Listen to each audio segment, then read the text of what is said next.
आज का रात्रि क्लास है।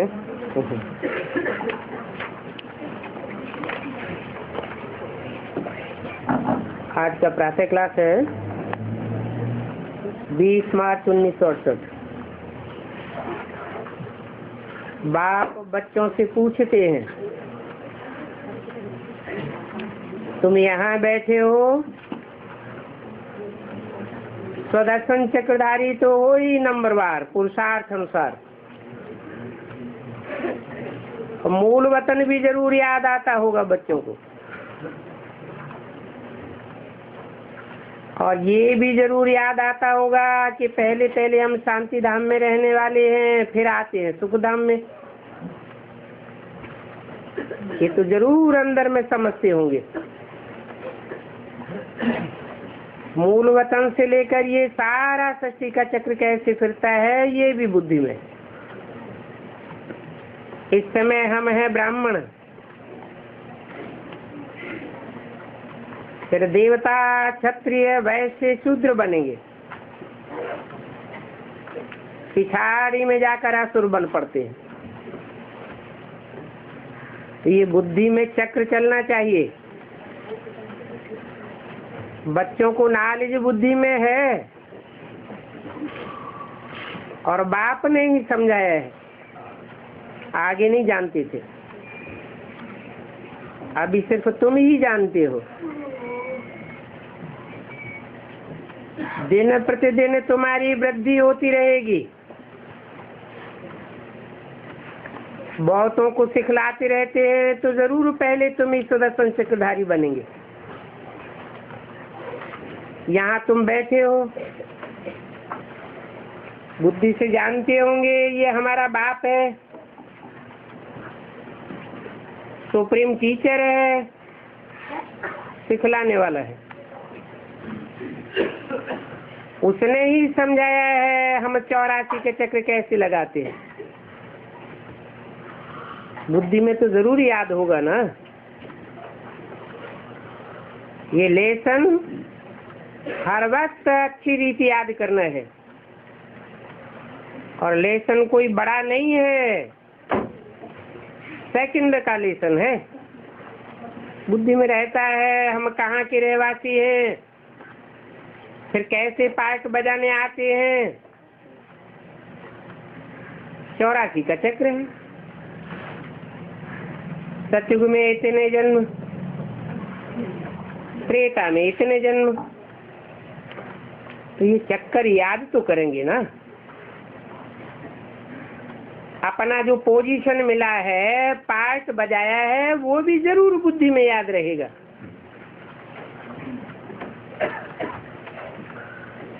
Who am I? हम ये डबल से ताज थे, फिर सिंगल ताज वाले बने, फिर सारी राजाई चली गई, समूह प्रधान बन गए। ये चक्र तो बुद्धि में फिरना चाहिए, इसलिए तुम्हारा नाम रखा है सुदर्शन चक्रधारी। ये आत्मा को ज्ञान मिला हुआ है, आत्मा को दर्शन होता है, कहेगा 84 के चक्र का दर्शन होता है। आत्मा जानती है हम ऐसे ऐसे चक्कर लगाते हैं। अभी फिर हमको जाना है घर। बाप ने कहा है मुझे याद करो, तो अपने घर पहुंच जाएंगे। ऐसे भी नहीं है इस समय तुम इस अवस्था में बैठ जाएंगे, नहीं।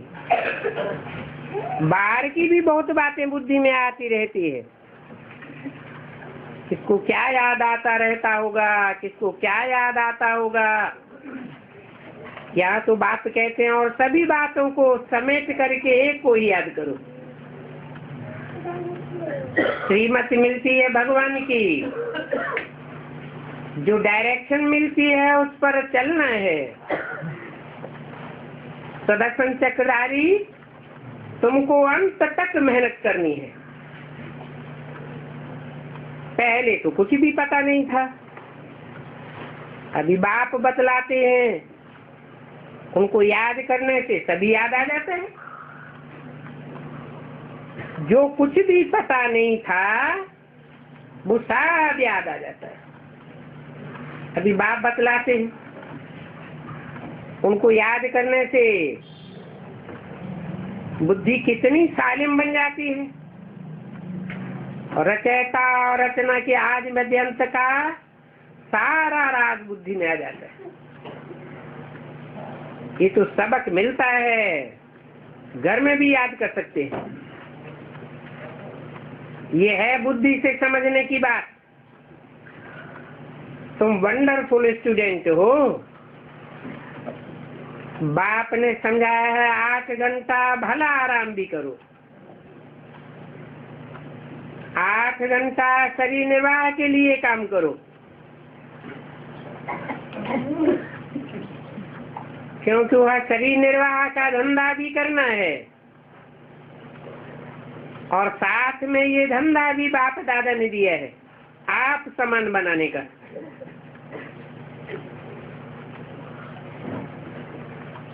ये भी शरीर निर्वाह ही है ना। क्या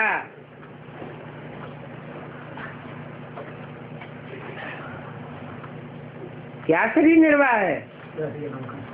नहीं, जो आप समान बनाने का धंधा है ये भी जन्म जन्मांतर का शरीर निर्वाह का धंधा है।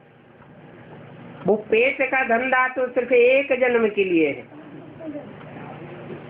वो है अल्पकाल के लिए, और ये है 21 जन्म के लिए शरीर निर्वाह पक्का। इनका बहुत महत्व है। तुम जो पार्ट बजाते हो इस समय उसका बहुत महत्व है। जो जितनी मेहनत करते हैं उतना ही फिर भक्ति मार्ग में उनकी पूजा होती है। ये सभी धारणा तुम बच्चों को ही करनी है। तुम पाठधारी हो, बाप तो सिर्फ ज्ञान देने का पाठ बजाते हैं।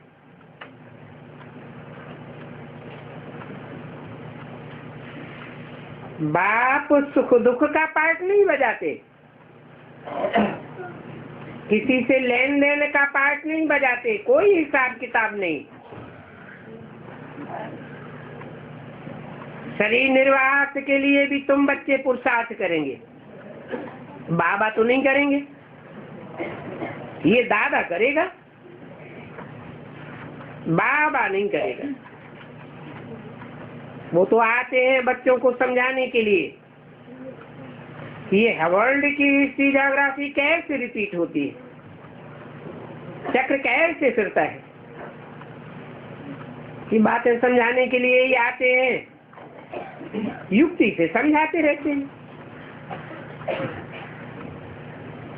पहले हल्का हल्का समझाते हैं, बाद में गहरी बातें भी बताते हैं। तो बाप कहते हैं बच्चे गफलत मत करो, सुदर्शन चक्रधारी अथवा लाइट हाउस बनना है, अपन को आत्मा समझना है।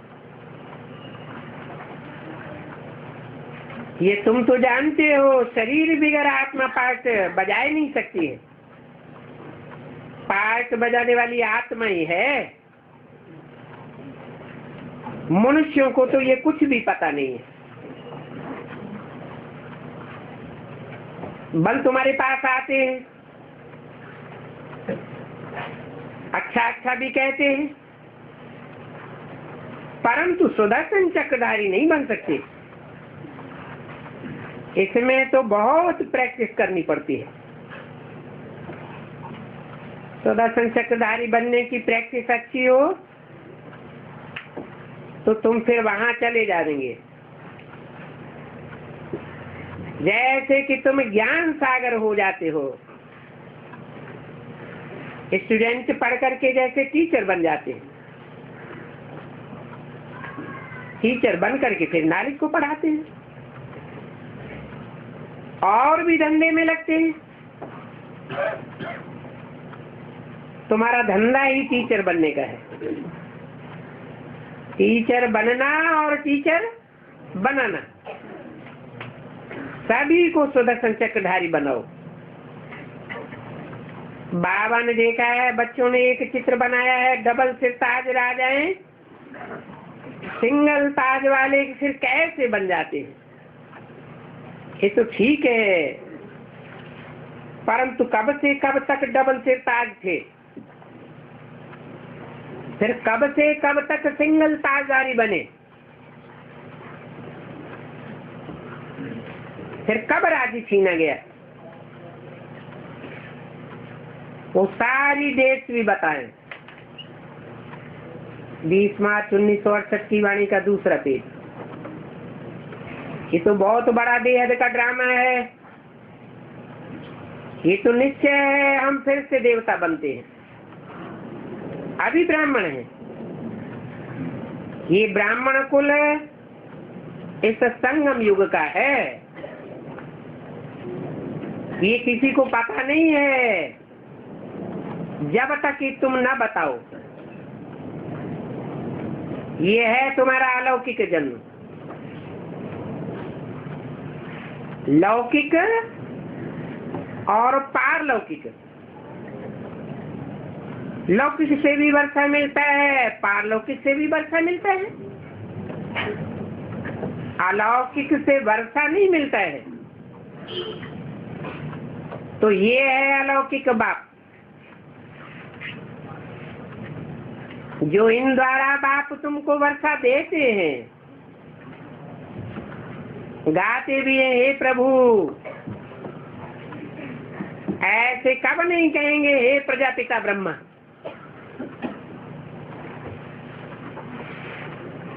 तो लौकिक और पारलौकिक को याद करते हैं।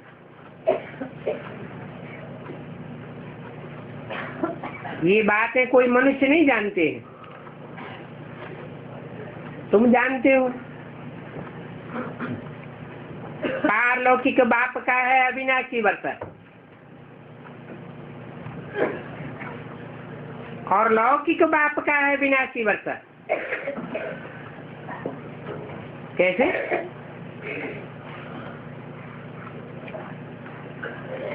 पारलौकिक बाप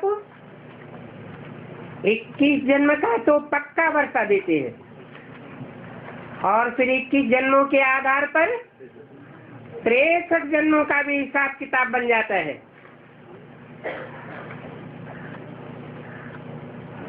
तो अविनाशी वर्षा हुआ। समझो कोई राजा का बच्चा है, समझता है हमको 6 करोड़ वर्षे में मिलना है, और फिर बेहद के बाप का वर्षा सामने देखेंगे तो कहेंगे इसकी भेंट में तो ये विनाशी वर्षा है। ये तो करोड़ अरब सभी खत्म हो जाने वाले हैं। परंतु आजकल के जो लखापति करोड़पति हैं,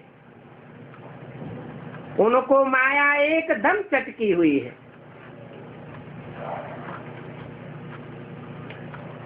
तो वो आवेंगे ही नहीं।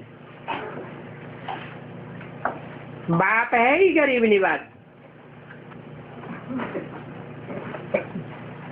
क्या कहा? आज की दुनिया के जो लखापति हैं वो नहीं आवेंगे।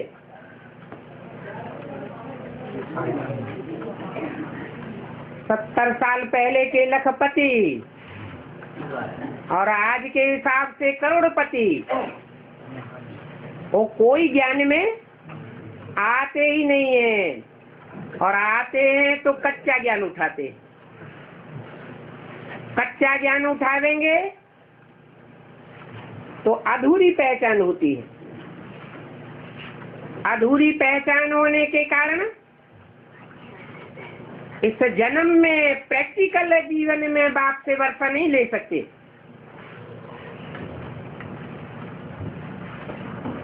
जैसे यज्ञ के आदि में भी एक थे दादा लेखराज ब्रह्मा, लखापति थे या नहीं थे? थे। और दूसरा उनका भागीदार था गरीब। छोटी मोटी दुकान चलाता था,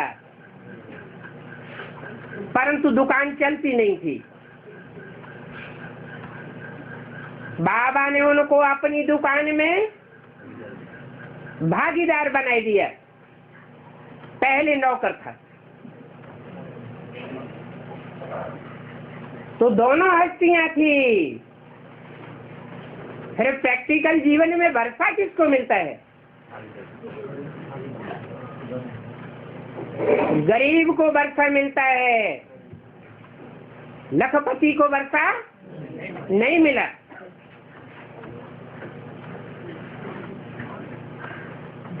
तो लखपति करोड़पतियों को माया एकदम चटक जाती है। वो आवेंगे नहीं, बाप को पहचान ही नहीं सकते।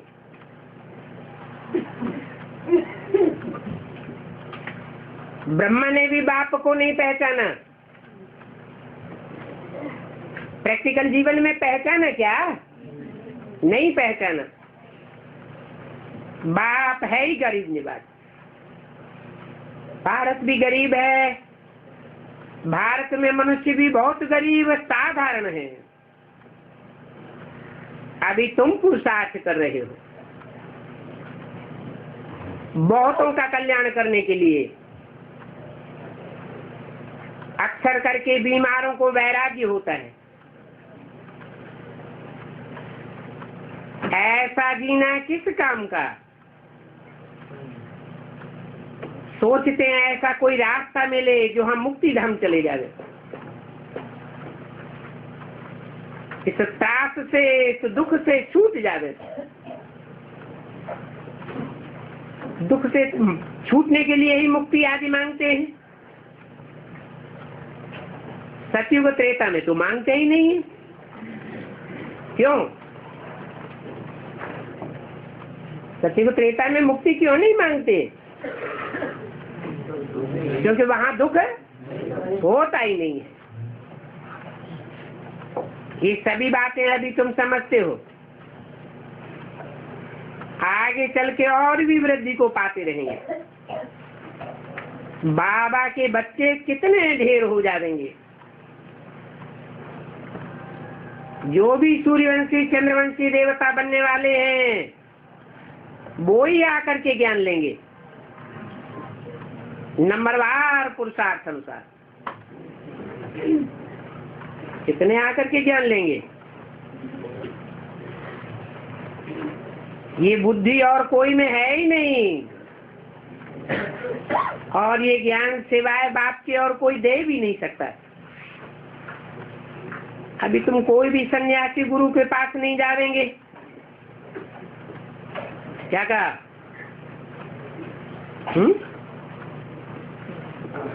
जिनकी बुद्धि में बाप का पक्का परिचय बैठ गया, उनकी निशानी क्या होगी? वो फिर बाप को छोड़ करके कोई भी गुरु गुसाई सन्यासी के पास नहीं जाएंगे। अगर जाते हैं तो क्या साबित होता है? हैं? ये पक्के सूर्यवंशी चंद्रवंशी देवता बनने वाले नहीं है। कोई थर्ड क्लास बन जाएंगे, कोई फोर्थ क्लास बन जाएंगे। वो ही बाप को छोड़ करके जा देंगे। कहाँ भी फंस पड़ेंगे।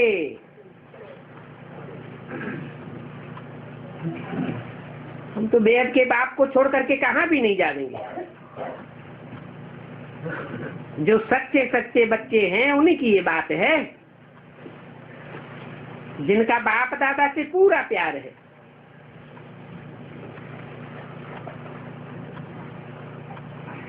प्रजापिता ब्रह्मा भी तो बाप है ना। परंतु ये कहते हैं तुम मुझे भी याद न करो। भले ये रथ है, तुम समझते हो इनके द्वारा ही यह बाप मिलता है, परंतु याद तो उनको करना है ना। इनको इनको याद नहीं करना है, याद तो उनको करना है ना।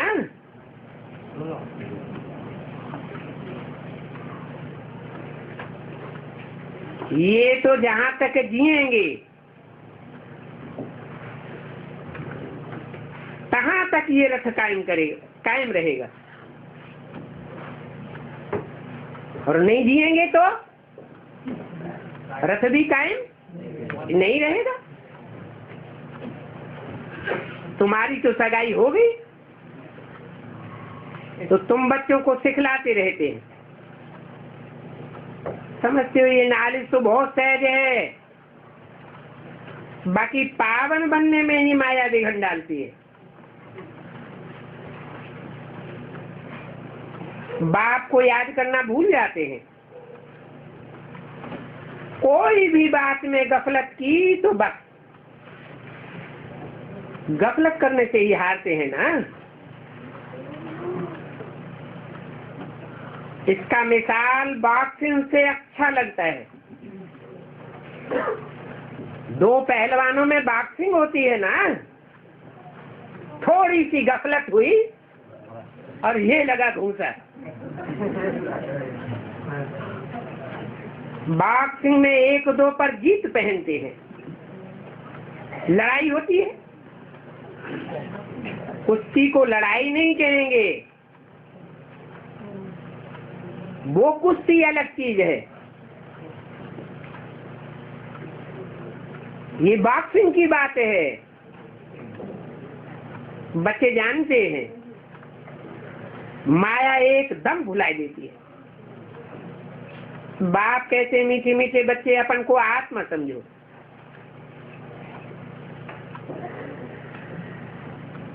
ऐसे भी नहीं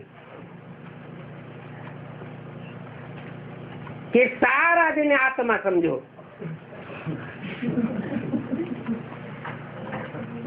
टाइम भी देते हैं, कितना 8 घंटा शरीर निर्वाह तो भले साकार में रहो, 8 घंटा आराम दो और 8 घंटा, परंतु माया भुलाई देती है। बाप खुद समझते हैं इसमें मेहनत है।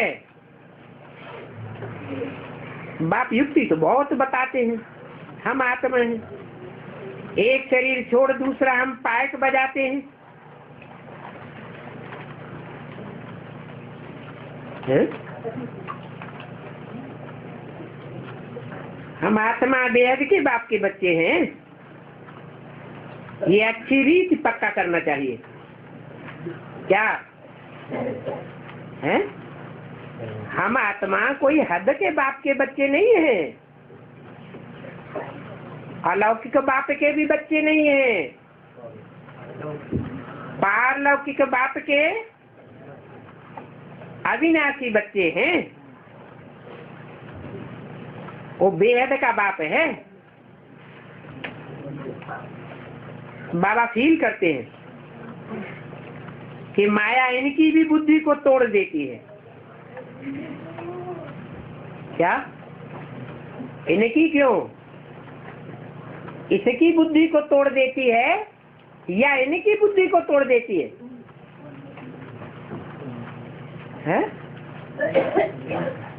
इसकी बुद्धि को तोड़ देती है, ये तो ठीक। इसकी माने किसकी? एक ब्रह्मा की। दादा लेकर आज की बुद्धि को तोड़ देती है, परंतु इनकी क्यों कहा?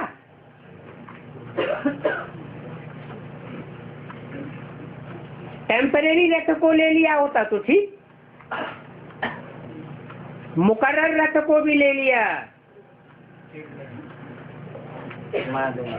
उनको भी माया छोड़ती नहीं है,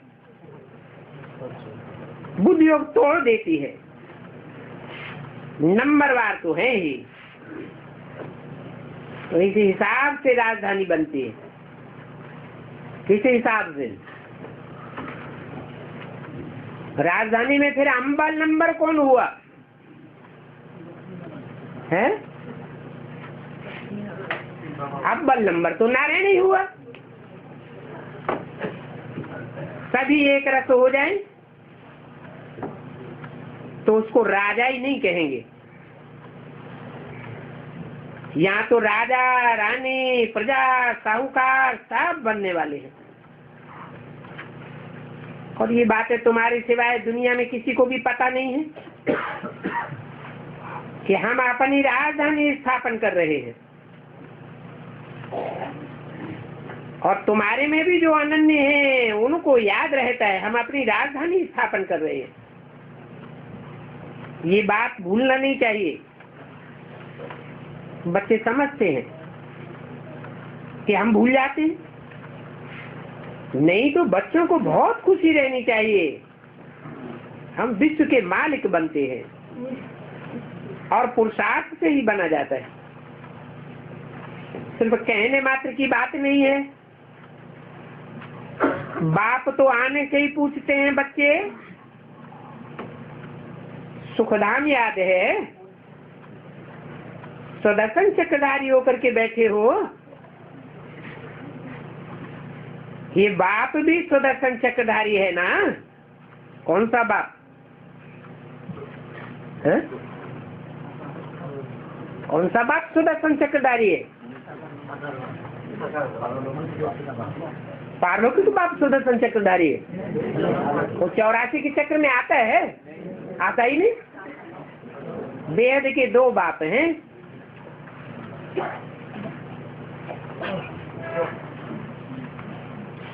तो बाप भी सुदर्शन चक्रधारी है। इनको ये पता नहीं रहता है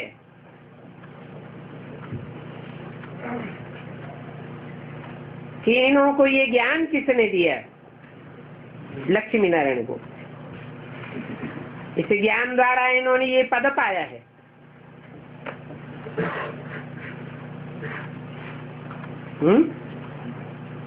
इस ज्ञान द्वारा इन्होंने ये पद पाया है। किन्होंने?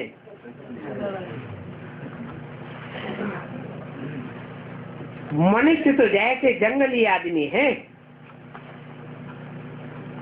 सुदर्शन चक्र बनाई दिया है। दिखाते हैं इनसे सबको मारा। तुमको तो अभी इन चित्र बनाने वालों पर हंसी आवेगी।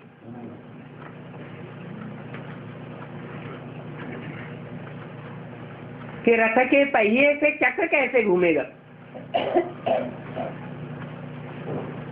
चित्र शोभता तो है, बाकी ये कोई राइट चित्र नहीं है। ये तो है ही लक्ष्मी नारायण। पहले तो तुम भी नहीं जानते थे। 4 भुजा वाला कोई मनुष्य होता है क्या? 20 मार्च 1968 की वाणी का 3रा पेज। इन सभी बातों को समझने समझाने में तुम्हारे में भी नंबर बाहर है जो समझते हैं और समझाते हैं।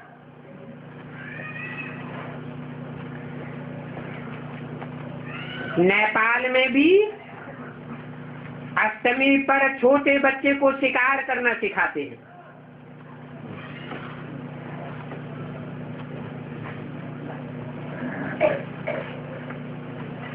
छोटे बच्चे को भी हाथ में कुकरी पकड़ा है, शिकार करना सिखाते हैं।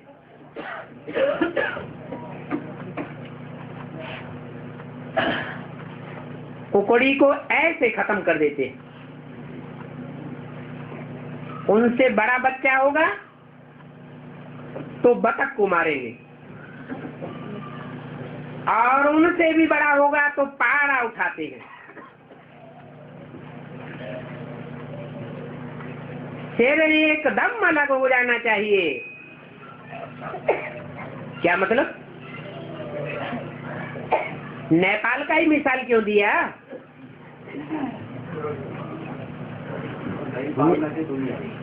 नई पालना करने वालों की बेहद ब्राह्मणों की दुनिया के लिए बोला है। वो सबसे ऊंची स्टेज में रहने वाला देश है, ऊंची स्टेज वालों का संगठन है। इसलिए भक्ति मार्ग में भारत में भी नेपाल की स्टेज कहाँ दिखाई है? पहाड़ों पर दिखाई है। पहाड़ माने ऊंची स्टेज।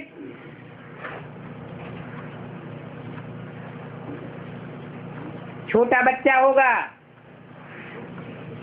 तो छोटों को मारेगा, मारेगा माना सारा अलग करेगा, देवान देह को अलग कर देगा।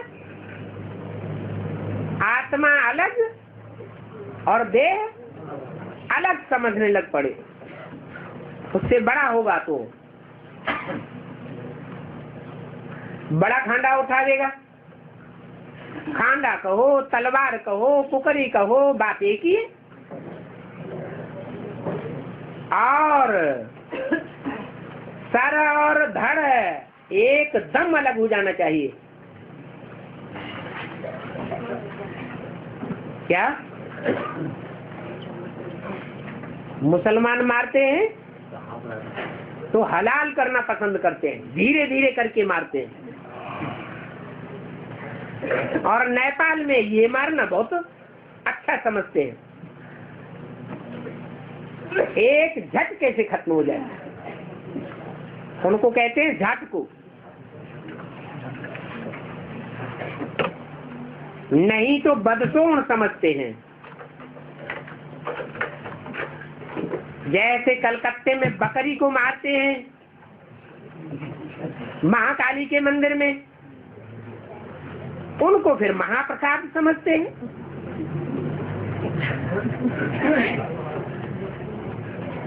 कहते हैं आगे मनुष्य आदमखोर थे, आदमी को मार काट के खा जाते थे। तो बाप कहते हैं सारा तुम बच्चों के पुरुषार्थ के ऊपर मदार है। भक्ति मार्ग में जो भी चंट घंटे चलते हैं वो कहाँ की यादगार है? बाप की याद से ही पाप करते रहेंगे। सबसे जास्ती नंबर 1 ये है, चलते रहना है। टाइम तो बाप ने दिया है और गृहस्थ व्यवहार में भी रहना है, नहीं तो तुम्हारे बच्चों आदि को कौन संभालेंगे? वो सभी कुछ करते हुए ये प्रैक्टिस करनी है, बाकी और तो कोई बात नहीं है। कृष्ण को दिखाते हैं अकासुर बकासुर आदि को सुदर्शन चक्र से मारा।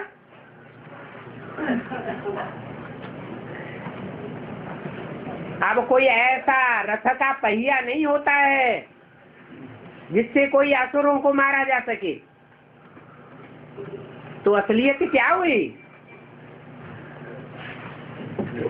अपनी आत्मा के 84 जन्मों के हीरो पार्ट को उनके सामने प्रत्यक्ष करते जाते हैं।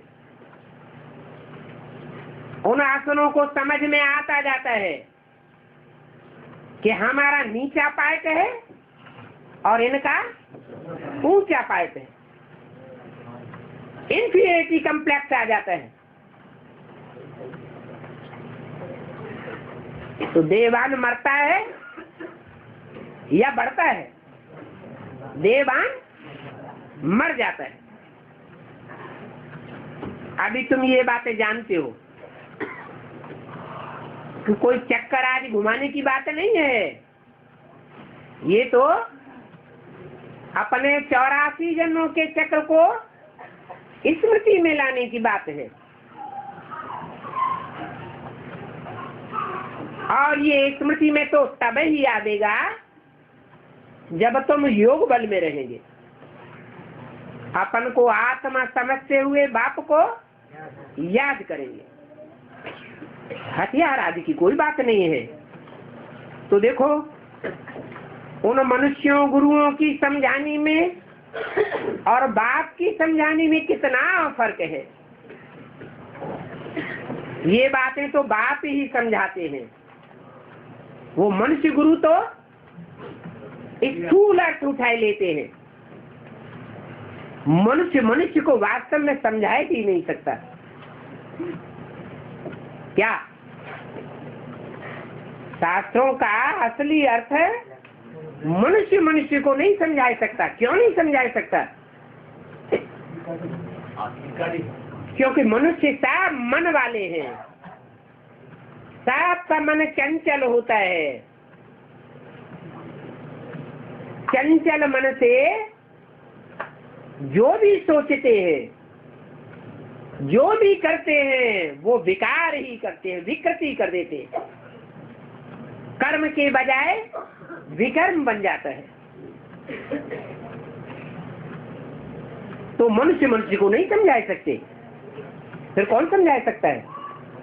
बाप ही आकर के मनुष्यों को समझा सकते हैं। वो भी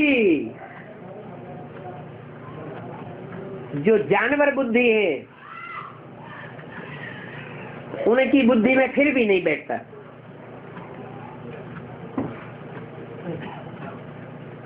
वास्तव में मनुष्य तो मनुष्य की सदगति कर ही नहीं सकता है। कौन कर सकता है? एक बाप जिसका मन चलायमान नहीं है, जो सदैव सोचता है, करता है,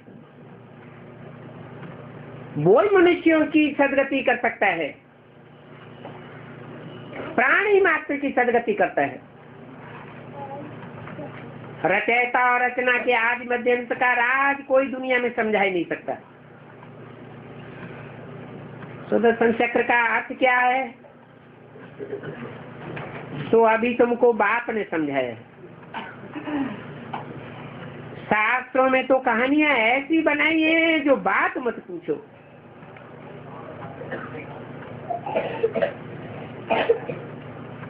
कृष्ण को भी हिंसक बनाई दिए है। इसमें एकांत में बहुत विचार सागर मंथन करना होता है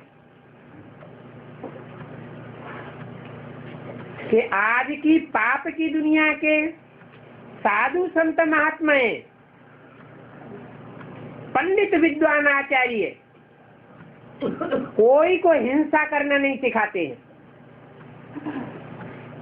तो भगवान कैसे हिंसा करेगा?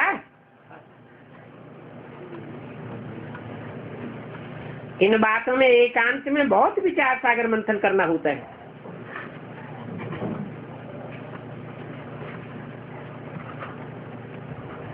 बच्चे पहरा देते हैं,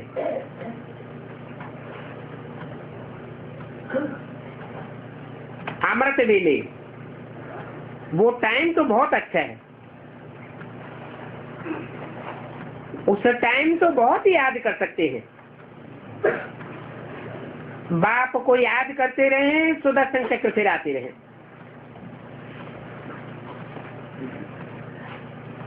जितना याद करेंगे उस खुशी में तुम्हारी नींद भी फिट जाएगी। जिसको धन मिलता है वो तो बहुत खुशी में रहते हैं। किसकी बात की? किसको धन मिलने की बात की? कौन से टाइम की बात की?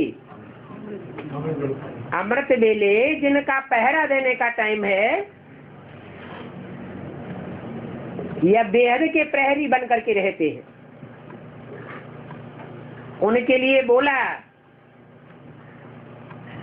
कि जितना जितना उसी याद में रहेंगे बहुत खुशी में रहेंगे, क्योंकि मनन चिंतन मंथन अमृत वेले अच्छा चलता है, कब भी झुटका नहीं खावेंगे। तुम तो जानते हो हम तो एवर हेल्दी वेल्दी निरोगी बनते हैं।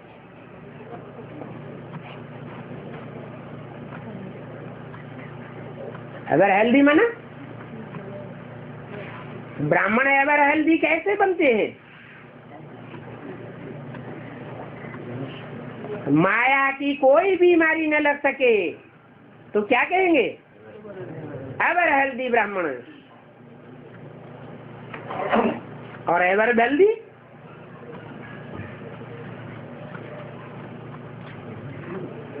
इतनी ज्ञान की पराकाष्ठा हो कि कोई भी परिस्थिति आए, कोई भी संयोग आए तो खुशी खुशी उसको क्रॉस कर जाए। इतनी ज्ञान की संपत्ति बुद्धि में भरी हुई हो, जैसा समय वैसा पॉइंट तुरंत बुद्धि में याद आ जाए तो कहेंगे एवर वेल्दी। और फिर निरोगी। इसमें अच्छी रीते लग जाना चाहिए। ये भी बात जानते हैं, ड्रामानुसार जो कुछ चलता है वो तो ठीक ही है, फिर भी बाप पुरुषार्थ कराते हैं। बाप राय अर्थात शिक्षा भी देते हैं। ऐसे बहुत हैं जिनमें न ज्ञान है न योग है, उनके सामने कोई बुद्धिमान विद्वान आगे आ जाए तो बात भी न कर सके। सबसे वो बच्चे जानते हैं हमारे पास कौन कौन अच्छे अच्छे समझाने वाले हैं। फिर बात भी देखते हैं, ये बुद्धिमान पढ़ा लिखा है, उनको समझाने वाला भुट्टू मिला है। बुद्धू तो फिर खुद प्रवेश करके उनको उठा लेंगे। फिर जो समझदार बच्चे होते हैं वो कहते हैं हमारे में तो इतना ज्ञान नहीं था जो इसे विद्वान पंडित आचार्य को हम समझाए पाते। जरूर बाप ने बैठ करके समझाया। समझदार होंगे तो ऐसे समझेंगे और बेसमझ होंगे तो अहंकार में आ जाएंगे।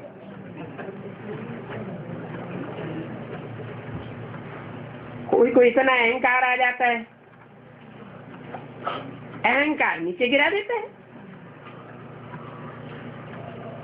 तो देखो ये भी हिम्मत करने वाले बच्चों की मदद करने का पार्ट ड्रामा में नुदा हुआ है। हिम्मत बच्चे मदद बाप। ड्रामा बड़ा विचित्र है, इसको समझने में बड़ी बुद्धि चाहिए। ये नहीं समझते हैं हमारे में ताकत ही कहाँ है समझाने की। हम तो तमो प्रधान आत्मा बन पड़े। तमो प्रधान आत्मा सर्विस करेगी या डिसर्विस करेगी? तमो प्रधान आत्मा को तो डिसर्विस करने की रग लगी रहती है। हाँ, जो हिम्मत करते हैं तो बाप की उनको मदद मिल जाती है।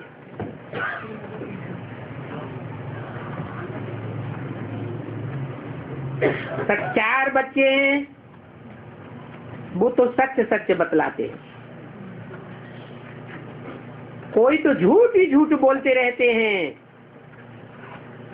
इस दुनिया में जो भी मनुष्य हैं सब नंबरवार झूठ है। नंबर 1 झूठ है ईश्वर को सर्वव्यापी कहना।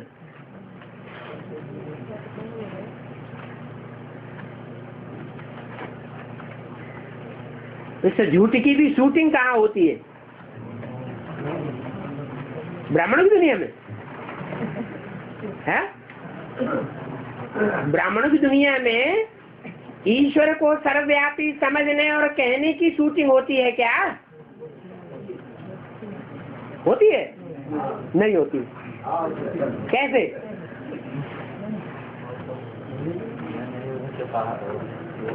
आत्मा में बैठा के कहने लगते हैं कि उसमें भाव आते हैं। एक तो झूठ बोलते हैं और फिर गालियां भी देते हैं। किसको? बाप को गालियां भी देते हैं। ऐसे झूठ बोलने वाले अपन को भगवान समझ करके बैठ जाते हैं, और जो सच्चार है, गॉड इज ट्रुथ कहा जाता है, उसको बैठ गालियां देते हैं। बाप कहते हैं मेरे को क्या क्या कहते रहते हैं? क्या कहते रहते हैं?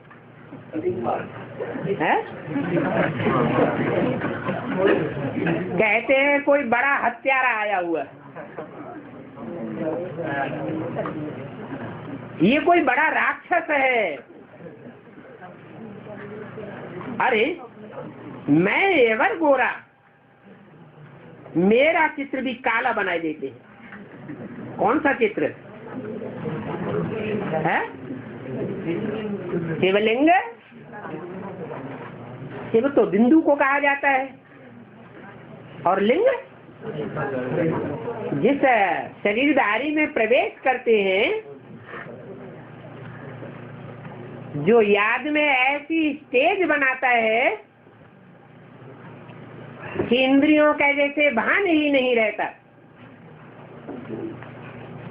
मनुष्य के शरीर में से इंद्रियां निकाल दी जाएं, नाक आँख कान वाला मुंह निकाल दिया जाए, हाथ कल काट दिए जाएं, टांगे काट दी जाए, तो क्या रह जाएगा? धड़ा लिंग जैसा रह जाएगा। मोटा ताजा आदमी हो तो क्या रह जाएगा? लिंग ही तो रह जाएगा। मैं उसमें प्रवेश करता हूं, मैं लिंग नहीं हूं। मैं क्या हूं? मैं तो बिंदु हूं। मेरी बिंदी का ही नाम शिव है, लिंग का नाम शिव नहीं है। तो मैं एवर गोरा हूं, मेरे चित्र को भी काला बनाई दिया। कौन सा चित्र? लिंग को भी काला बनाए देते हैं। क्यों काला बनाए देते हैं? नहीं काला है, क्योंकि जिसमें प्रवेश करता हूँ उसमें जो पतित पावन का पार्ट बजाता हूँ, उस पार्ट को वो समझ नहीं पाते। वो समझते हैं कि जैसे हम संग के रंग में आते हैं तो रंग जाते हैं, ऐसे वो भी संग के रंग में आकर पतित बनता होगा। अरे संग के रंग में आने के बावजूद भी पतित न बने, तभी तो एवर प्योर कहा जाएगा। देवताएं प्योर हैं, देवताओं को एवर प्योर नहीं कहेंगे। क्यों? क्यों नहीं कहेंगे? देवताएं जब द्वापर युग में आते हैं तो संग के रंग में आकर सब पतित बन जाते हैं। मैं द्वापर युग में तो नहीं आता हूं, परंतु संगम युग में, द्वापर युगी कलयुगी शूटिंग में आता हूं या नहीं आता हूं? आता हूं मुकर्रर रथ में, परंतु फिर भी संग के रंग में नहीं आता। अगर संग के रंग में आ जाए तो जरूर कहेंगे प्रभावित हो गया, और जो प्रभावित हो जाएगा वो निश्चय बुद्धि बनेगा कि अनिश्चय बुद्धि बनेगा? अनिश्चय बुद्धि बन जाता है। अनिश्चय बुद्धि माना विनश्यते की लिस्ट में आ जाता है। बाप तो एवर प्योर है, निश्चय अनिश्चय के चक्र में आने की बात ही नहीं। तो देखो, मैं एवर गोरा, मेरा चित्र भी काला बनाई दिया अभी तुम बच्चे जानते हो हम ये राजधानी स्थापन कर रहे हैं, जिस राजधानी में सब गोरे ही गोरे होंगे, वहां कोई काले नहीं होते। ये भी तुम गोरा और काला चित्र बना करके लिखो। क्या लिखो है?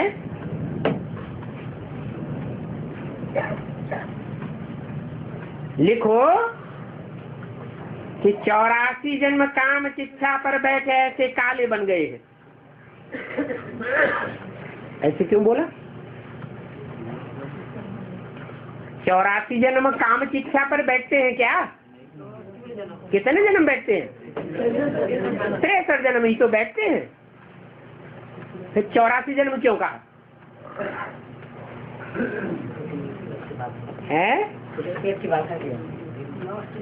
समझ में नहीं, देवताओं की भी कलाएं कम क्यों होती हैं?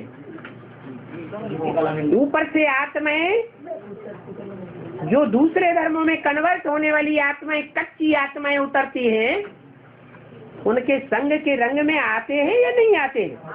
आते हैं, तो नीचे उतरते हैं। इसलिए बोला 84 जन्म काम इच्छा पर बैठे ऐसे काले बन गए। शूटिंग पीरियड में भी तो बाबा, शूटिंग पीरियड में तो होता ही है, आत्मा ही काली बनी है। लक्ष्मी नारायण को काला चित्र बनाना, ये तो अनाड़ीपना है। क्या खुद अनिश्चय बुद्धि बनते हैं, खुद काले बनते हैं, तो लक्ष्मी नारायण को भी काला देखते हैं। इसको कहेंगे अनाड़ी। अनाड़ी माने अनार्य। आर्य माना श्रेष्ठ नहीं है। वो कौन? जो बाप को पतित और भिखारी समझते हैं, वो आर्य नहीं है। क्या है?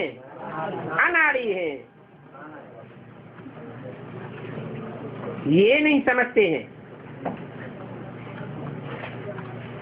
कि आत्मा ही काली बनी है।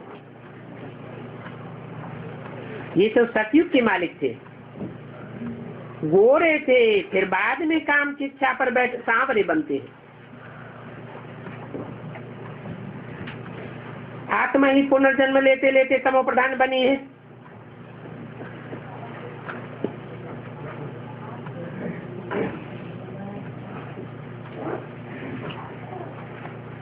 परमपिता परमात्मा बाप जिस मुकर्रर रथ में बैठ पाठ बजाते हैं, उसके लिए काला कहें या गोरा कहें? एवर प्योर और एवर इम्प्योर, ये प्रैक्टिकल कर्म करने वाले शरीर के आधार पर कहा जाता है या सिर्फ आत्मा के लिए कहा जाता है? जिनके देखने वालों की आंख है, राम कृष्ण को देखती है, परंतु शिव को नहीं देख पाती। तो शिव एवर प्योर को न देख पाने के कारण, पतित पावन बाप को न देख पाने के कारण, फिर ऐसा समझ लेते हैं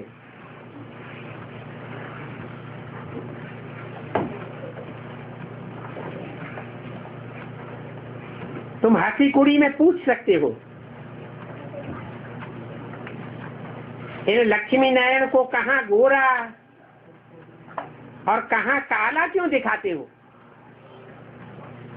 कृष्ण के मंदिर होते हैं, उन मंदिरों में कहीं गोरा दिखाया है और कहीं जगन्नाथ के मंदिर में काला दिखाया है।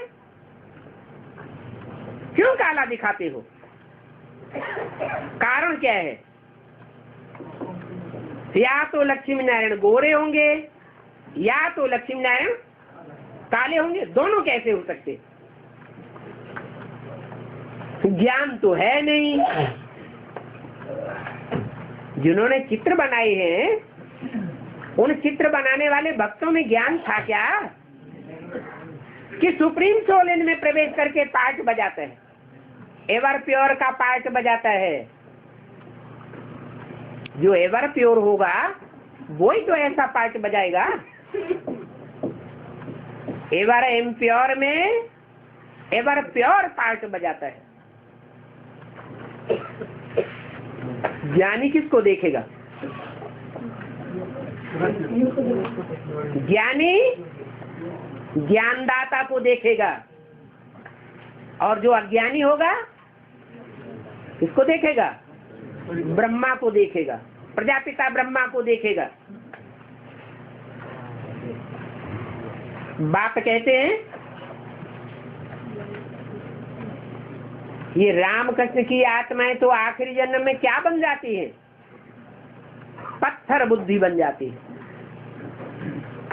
इसलिए इनके भक्त लोग पत्थर के चित्र बनाते हैं, परंतु उन पत्थर बुद्धियों में प्रवेश करके पार्ट कौन बजाता है, ये बात उनकी बुद्धि में नहीं बैठती। कृष्ण को भी गोरा, फिर कृष्ण जी सांवरा क्यों बनाते हैं? ये तुम अभी जानते हो। अभी जब बेसिक नॉलेज में थे तभी नहीं जानते थे क्या है कि कृष्ण को श्याम सुंदर क्यों कहते हैं?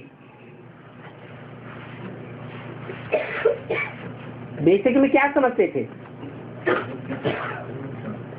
है दादा लेख रहा कि अभी साकार में है तो श्याम है, दाढ़ी मूछ वाला है, फिर सतयुग में सुंदर बन जाएगा। अरे श्याम सुंदर एक शरीरधारी का नाम है या दो शरीरधारियों का नाम है? एक का नाम है। तो उस समय तुम भी नहीं समझते थे, भक्ति मार्ग में तो जानते ही नहीं थे। अभी तुम्हारी बुद्धि में आया है कि कृष्ण को एक ही जन्म में पार्ट बजाने वाले पुरुषार्थी और संपूर्ण ब्राह्मण ने ये अंतर क्यों बोल दिया है? श्याम और सुंदर। जरूर पहले श्याम है, फिर बाद में उसी शरीर से सुंदर बनता है।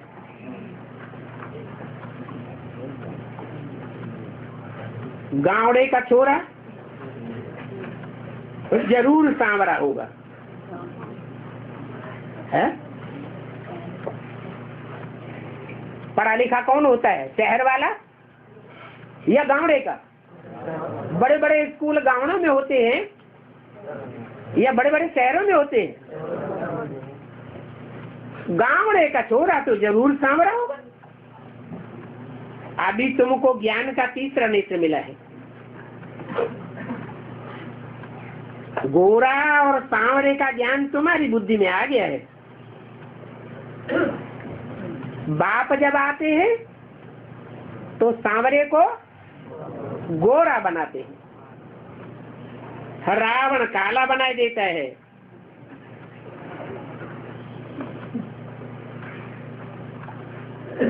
और बाप आते हैं तो गोरा बनाए देते हैं। अच्छा, मीठे मीठे सिकिले बच्चों को रूहानी बाप दादा का याद प्यार गुड मॉर्निंग। रूहानी बच्चों को रूहानी बाप की नमस्ते। ओम शांति।